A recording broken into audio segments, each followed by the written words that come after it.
Friends, now let's Standard 10 Science and Technology Chapter 1 Chemical Reactions and Equations. Now decomposition reactions. Let's see activity decomposition reactions. Take about 2 grams ferrous sulfates crystals in a dry test tubes and not the colors of ferrous sulfates crystals. Heat the boiling tubes over the flames or a burner or sprint lamp as shown in figure 1.4 and observe the color of the crystal after heating. Friends, हमें देखना है कि ये जो ferrous sulphate हमने लिया हुआ है टेस्ट ट्यूब के अंदर वो बॉइलिंग करना है, मतलब उसको हीट देनी है और फिर उसकी स्मेल ये फिगर में जैसे दिखा रहा है वैसे उसकी स्मेल लेनी है। फिर ये जो क्रिस्टल है उसके जैसे कि फेरस सल्फेट के क्रिस्टल्स है, क्या उसका कलर चेंज दिख रहा है हमें? Let's try. We consider the chemical formula. Let's 2FeSO4 send solid states ferrous sulfates give heats. It gives Fe2O3 मतलब ferric oxide plus sulfur dioxide plus sulfur trioxide. This is a product. Ferric oxide, also sulfur dioxide and sulfur trioxides. You can observe that a single reactants break down to give simple products. This is decomposition reactions. Friends, हम देख रहे हैं कि ये जो reactants है इसका मतलब ये है कि ये जो रिएक्टेंट है वो एक ही है, सिंगल रिएक्टेंट है, लेकिन उसमें से कई सारे प्रोडक्ट हमें मिल रहे हैं, सिंपलर प्रोडक्ट जो हमें मिल रहे हैं, और उस रिएक्शन को हम कहते हैं डिकम्पोजिशन रिएक्शंस. उसके मोर एग्जांपल देखते हैं, जैसे कि CaCO3 then solid states it gives CaO plus CO2. CaO मीन्स calcium oxide and also name is quick lime. Then CaCO3 is equal to calcium carbonate and also name limestones. Friends, इसमें भी हमें दिख रहा है जैसे कि CaCO3 एक सिंगल रिएक्टेंट है जिसमें से हमें 2 अलग अलग प्रोडक्ट मिल रही है, मतलब सिंपलर हमें प्रोडक्ट मिल रही है, जैसे कि इसे भी हम डिकम्पोजिशन रिएक्शंस कह सकते हैं. फ्रेंड्स, ये जो CaO है इसका यूज मैन्युफैक्चर ऑफ सीमेंट की बनावट में होता है. Then carried out by heating, it is called thermal decomposition. Friends, हम देख रहे हैं जैसे कि ये CaCO3 एक है वो हीट ले रहा है, उसको हीट देंगे तभी ये CaO प्लस CO2 में कन्वर्ट होगा. ये जो रिएक्टेंट है उसको हीट देने पर ही CaO और CO2 में कन्वर्ट होगा, इसीलिए उसको इस रिएक्शन को थर्मल डिकम्पोजिशन रिएक्शन भी कहा जाता है. उसके हम और एग्जाम्पल देखते हैं, जैसे कि 2PbNO3 ट्वाइस, जैसे कि लेड नाइट्रेट, उसको अगर हीट देंगे हम तो हमें मिलता है 2PbO. PbO मतलब कि लेड ऑक्साइड्स प्लस 4NO2 मतलब nitrogen dioxides plus oxygen. Friends, हम दिख रहे हैं कि ये जो एक प्रोडक्ट्स है जैसे वन रिएक्टेंट है जिसमें हीट देते ही अलग अलग 3 प्रोडक्ट हमें मिल जाती है, सिंपलर प्रोडक्ट मिलती है, तो इसे भी हम डिकम्पोजिशन रिएक्शन तो कहेंगे, लेकिन उसको हम थर्मल डिकम्पोजिशन रिएक्शन भी कह सकते हैं. फ्रेंड्स, ये जो केमिकल फॉर्मूला है वो हम एक्टिविटी के द्वारा देखते हैं. Friends, take about 2 grams lead nitrates powders in boiling tubes and hold the boiling tubes with a pair of tongues and heat it over a flame. It's shown in figure this. What do you observe? हम क्या observe कर रहे हैं? हम observe कर रहे हैं कि इसमें से जो ब्राउनिश कलर की एक फ्यूम्स निकल रही है. फ्रेंड्स, ये ब्राउनिश फ्यूम्स है नाइट्रोजन डाइऑक्साइड्स की, हमें दिख रही है. तो ऐसे ये रिएक्शन हम फिर से एक बार जो केमिकल फार्मूला है उस आधार पर देख रहे हैं.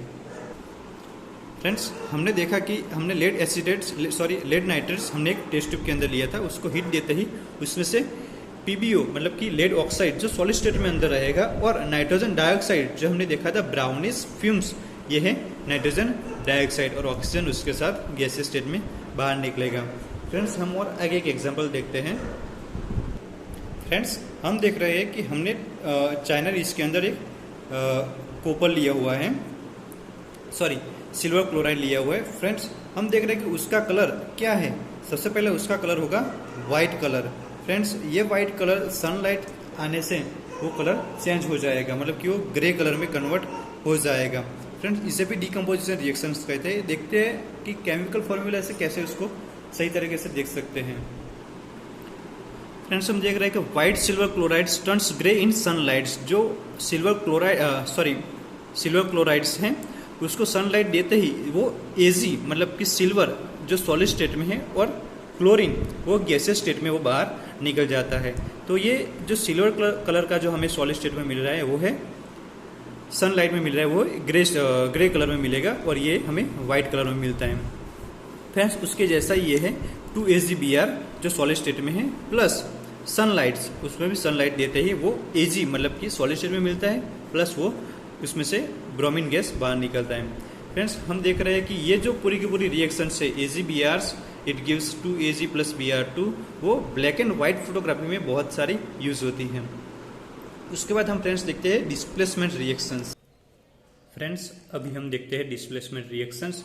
डिस्प्लेसमेंट रिएक्शंस कैसे करते हैं वो हमने स्टैंडर्ड 8 में पढ़ चुके हैं, फिर से एक बार देख लेते हैं कि वो कैसे करते हैं। वो एक एक्टिविटी के थ्रू देखते हैं। सबसे पहले फ्रेंड्स ये एक टेस्ट ट्यूब है। टेस्ट ट्यूब के अंदर हमने आयरन नेल्स ली हुई है और उसके अंदर सॉल्यूशन लिया हुआ है कॉपर सल्फेट का। फ्रेंड्स हम देख रहे हैं कि ये जो नेल्स हैं आयरन नेल्स से वो थोड़ी देर के बाद उसका कलर चेंज हो जाएगा और कॉपर सल्फेट सॉल्यूशन से उसका कलर भी, ये जो हमें ब्लू दिख रहा है वो धीरे धीरे वो भी कम हो जाएगा। फ्रेंड्स हम देख रहे हैं कि ये जो नेल्स है उसका कलर कैसे चेंज हो जाता है। फ्रेंड्स हम ये जो देख रहे हैं ये नेल्स वो हैं जो हमने वो सॉल्यूशन में से निकाली हुई है और ये फ्रेश नेल है मतलब कि आयरन नेल्स है और ये आयरन नेल से taken out from copper solution sulphate solution जो हमने बाहर निकाली है वो ऐसी हो जाती है। फ्रेंड्स हम एक केमिकल फार्मूला के थ्रू देखते हैं कि ऐसा क्यों होता है।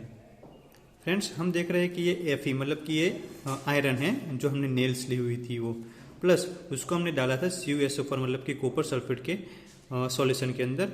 इट गिव्स हमें मिल रहा है FeSO4 जो हमें वो अलग कलर की जो ब्राउनिश कलर की हमें जो नेल्स मिल रही थी वो थी FeSO4 की, प्लस Cu मतलब कि कॉपर उसमें से अलग हो जाता है मतलब कि उसका डिस्प्लेसमेंट हो जाता है, इसलिए उसको डिस्प्लेसमेंट रिएक्शन कहते हैं। ये कॉपर को डिस्प्लेस ये Fe करता है। इसमें लिखा हुआ है कि आयरन हैज डिस्प्लेस्ड और रिमूव्ड, आयरन डिस्प्लेस और रिमूव करता है अनदर एलिमेंट्स दूसरे एलिमेंट्स को, कॉपर को रिमूव करता है फ्रॉम कॉपर सल्फेट सॉल्यूशन, वो कॉपर सल्फेट के सॉल्यूशन में से कॉपर को रिमूव करता है। This reaction is known as displacement reaction, इसलिए उसको डिस्प्लेसमेंट रिएक्शन कहते हैं। फ्रेंड्स हमें क्वेश्चन होगा कि क्या सारे के सारे एलिमेंट्स कॉपर को डिस्प्लेसमेंट कर सकते हैं? तो नहीं, क्योंकि जो एलिमेंट्स कॉपर की रिएक्टिविटी से ज़्यादा होंगे वही वो कॉपर को डिस्प्लेसमेंट कर सकते हैं। फ्रेंड्स हम कुछ और एग्जांपल देखते हैं, जैसे कि Zn + CuSO4 it gives ZnSO4 + Cu मतलब कि कॉपर सल्फेट, इसमें भी कॉपर सल्फेट हमने लिया है। Zn मतलब कि जिंक, तो इसमें से हमें प्रोडक्ट मिल रही है ZnSO4 + Cu।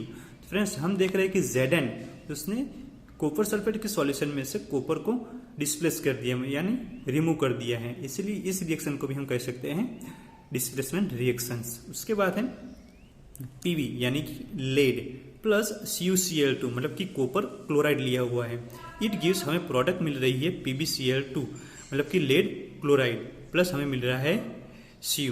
फ्रेंड्स हम देख रहे हैं कि इसमें भी जो Pb है यानी कि लेड उसने भी कॉपर क्लोराइड के सॉल्यूशन में से कॉपर को रिमूव किया है, इसलिए इस रिएक्शन को भी हम कह सकते हैं डिस्प्लेसमेंट रिएक्शंस। उसके बाद फ्रेंड्स हम देखेंगे डबल डिस्प्लेसमेंट रिएक्शंस। फ्रेंड्स सबसे पहले हम उसकी एक केमिकल फॉर्मूला देख लेते हैं, जैसे कि डबल डिस्प्लेसमेंट रिएक्शंस में क्या होता है। सबसे पहले हम लेते हैं sodium sulphate, one test tube के अंदर एक सोडियम सल्फेट का एक सॉल्यूशन लेते हैं, प्लस सेकंड टेस्ट ट्यूब में हम BaCl2 यानी कि बेरियम क्लोराइड का हम सॉल्यूशन लेंगे। उन दोनों को मिक्स करेंगे तब हमें प्रोडक्ट में मिलता है BaSO4, ये जो बेरियम सल्फेट है, प्लस और हमें मिलता है NaCl मतलब कि सोडियम क्लोराइड। फ्रेंड्स हमें प्रोडक्ट में मिला है BaSO4 प्लस NaCl मतलब कि सोडियम क्लोराइड। फ्रेंड्स हम जब ये दोनों मिक्स करेंगे तब उसमें वाइट इनसॉल्युबल हमें रहेगा, वो सॉल्यूशन हमें इनसॉल्युबल रहेगा, वो हमें दिखता है। वो वाइट कलर के उसके अंदर प्रेसिपिटेट मिलते हैं मतलब कि कुछ वाइट कलर का उसके अंदर दिखता है जिसको हम प्रेसिपिटेट कहते हैं। वो वाइट कलर के जो भी हैं वो है BaSO4, उसके जो प्रेसिपिटेट है वो BaSO4 के प्रेसिपिटेट मिलते हैं जो वाइट कलर के हैं। फ्रेंड्स इसमें लिखा हुआ है कि such reactions in which there is an exchange of ions between the reactants are called double displacement reactions. इसका मतलब है कि ये जो रिएक्टेंट है उसमें से जो प्रोडक्ट मिलती है उसमें हम देख रहे हैं कि Na और Ba वो सब कुछ सेम है, सिर्फ चेंज हो रहा है तो उसके आयंस चेंज हो रहे हैं। फ्रेंड्स हम देख रहे हैं कि there is an exchange of ions between the reactants are called double displacement reactions. ये जो दोनों रिएक्टेंट्स हैं उसके उन दोनों के सिर्फ आयन एक्सचेंज हो रहे हैं, इसीलिए इस रिएक्शंस को हम कहते हैं डबल डिस्प्लेसमेंट रिएक्शंस। फ्रेंड्स और हम आगे एक एग्जांपल देखेंगे। नाउ फ्रेंड्स हम देखेंगे ऑक्सीडेशन एंड रिडक्शंस। सबसे पहले हमें एक्टिविटी दी हुई है, एक्टिविटी में लिखा हुआ है कि heat a China dish containing about 1 gram copper powder. सबसे पहले ये जो चाइना डिश है उसमें कॉपर पाउडर लेना है, उसको हीट करना है और लिखा है कि व्हाट डू यू ऑब्जर्व, उसमें क्या ऑब्जर्व दिख रहा है। तो फ्रेंड्स हमें दिख रहा है कि हमने जो बर्नर है, ट्रिप स्टैंड से, वायर गैस से China dish containing copper powder हमने ले लिया है। फ्रेंड्स जब हम उसको हीट करेंगे, बर्नर से जब उसको हीट करेंगे तब इसके ऊपर हमें ब्लैक कलर का एक कोट मिल जाएगा, मतलब ब्लैक कलर का एक परत हो जाएगा जिसमें लिखा है कि the surface of copper powders become coated with black copper. ये जो कॉपर हमने लिया हुआ था उसमें ब्लैक कलर का कोटेड हो जाएगा, जो ब्लैक कॉपर के नाम से जाना जाता है। उसके बाद this is because oxygen is added to copper and copper oxide is form.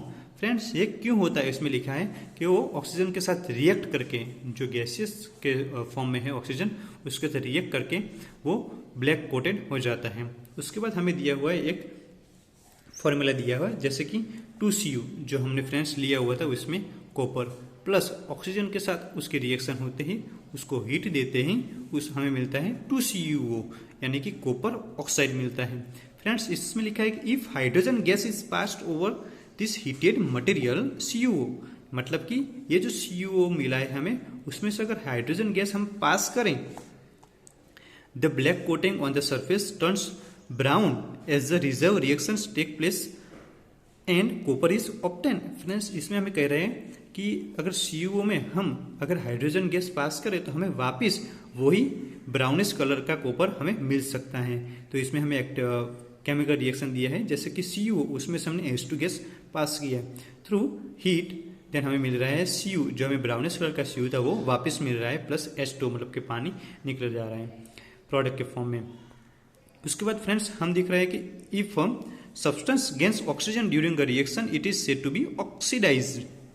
Friends oxidation की एक फॉर्मूला है, जैसे कि if substance gains oxygen during a reaction it is said to be oxidised. अगर कोई भी रिएक्शन के दौरान वो ऑक्सीजन को ले रहा है, ऑक्सीजन ले रहा है तो उसे हम कहेंगे ऑक्सीडाइज। जैसे कि ये कॉपर था वो ऑक्सीजन के साथ रिएक्ट करके बन रहा था CuO, तो ये ऑक्सीडाइज रिएक्शंस है। If a substance loses oxygen during a reaction it is said to be reduce redox. जैसे कि ये एक रिएक्शन है उसमें वो ऑक्सीजन घुमा रहा था, इसलिए ये रिएक्शन है reduction reactions. During these reactions, the copper oxide is losing oxygens and is being reduced. The hydrogen is gaining oxygens and is being oxidized. In other words, one reactant gets oxidized while one gets reduced. During reactions, such reactions are called oxidation reduction reactions and redox reaction. Friends, ये इसमें दिखा रहा है कि जैसे कि CuO है, copper oxide है, वो ऑक्सीजन को घुमा रहा है, मतलब उसका हो रहा है रिडक्शन, एंड हाइड्रोजन वो ऑक्सीजन ले रहा है, मतलब उसमें ऑक्सीजन आ गया है, इसलिए उसको बोलेंगे ऑक्सीडेशन। मतलब कि एक ही रिएक्शन के अंदर ऑक्सीडेशन भी है और रिडक्शन भी है, इसलिए इस रिएक्शन को ऑक्सीडेशन रिडक्शन रिएक्शन भी कह सकते हैं और रेडॉक्स रिएक्शंस भी कह सकते हैं। जैसे कि ये हमें दिखाया गया है कि CuO वो उसका रिडक्शन हो रहा है और H2 मतलब कि हाइड्रोजन का हो रहा है ऑक्सीडेशन। फिर से फ्रेंड कहते हैं ये जो CuO है वो ऑक्सीजन को घुमा रहा है, इसलिए उसमें रिडक्शन हो रहा है, लेकिन जो हाइड्रोजन है वो ऑक्सीजन को ले रहा है, इसलिए उसमें गेन कर रहा है, इसलिए उसको ऑक्सीडेशन कहते हैं। Some other example of redox reactions are ZnO plus C Zn plus CO। Friends हम देख रहे हैं कि ZnO उसमें से Zn में कन्वर्ट हो रहा है, मतलब कि ऑक्सीजन घुमा रहा है, तो इसका मतलब ये रिडक्शंस है। कार्बन जो ऑक्सीजन को ले रहा है, मतलब कि वो ऑक्सीडेशन रिएक्शंस हैं। उसके बाद देख रहे हैं हम कि MnO2 plus 4HCl MnCl2 plus 2H2O plus Cl2। Friends हम धोखा खा सकते हैं, क्योंकि हमने अभी तक ये पढ़ा कि ऑक्सीडेशन लेना और ऑक्सीजन लेना और ऑक्सीजन घुमाना ही ऑक्सीडेशन रिडक्शन होता है, लेकिन नहीं, ऑक्सीजन लेना और हाइड्रोजन घुमाना वो भी एक ऑक्सीडेशन रिएक्शन है। फ्रेंड्स फिर से बोलता हूं कि ऑक्सीजन लेना और हाइड्रोजन घुमाना वो भी एक ऑक्सीडेशन रिएक्शन है। देख रहे थे पहले, जैसे कि MnO2 उसमें से बन रहा है MnCl2। फ्रेंड्स MnO2 में से मिल रहा है हमें MnCl2, मतलब कि ऑक्सीजन घुमा रहा है, मतलब इसका तो हुआ है रिडक्शन। फ्रेंड्स उसके बाद देखते हैं HCl में क्या हो रहा है, HCl में से हमें मिल रहा है Cl2। फ्रेंड्स ये हमें देखना है, HCl में से हमें मिल रहा है Cl2, तो फ्रेंड्स वो हाइड्रोजन घुमा रहा है, इसलिए उसको कहेंगे हम रिडक्शन रिएक्शंस। फ्रेंड्स इसीलिए इसमें ऑक्सीडेशन और रिडक्शन रिएक्शंस होते रहते हैं। फिर से देखते हैं फ्रेंड्स कि MnO2 मतलब कि MnO2 में से मिल रहा है हमें MnCl2, मतलब कि ऑक्सीजन घुमा रहा है, इसीलिए हम उसको कहेंगे reduction reactions.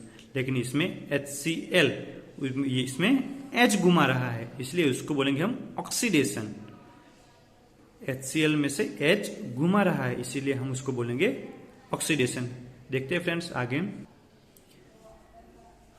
In reaction 1.31 carbon is oxidised to CO and ZnO is reduced to Zn. In reaction 1.32 HCl is oxidized to Cl2, whereas MnO2 is reduced to MnCl2. From the above example we can say that if a substance gains oxygen or loses hydrogen, friends देख रहे हैं आप, substance gains oxygen, अगर substance हो वो oxygen को gain कर रहा हो और लूजिस हाइड्रोजन और हाइड्रोजन को छोड़ रहा हो during a reaction, it is oxidise, उस रिएक्शन को हम ऑक्सीडेशन रिएक्शंस कह सकते हैं।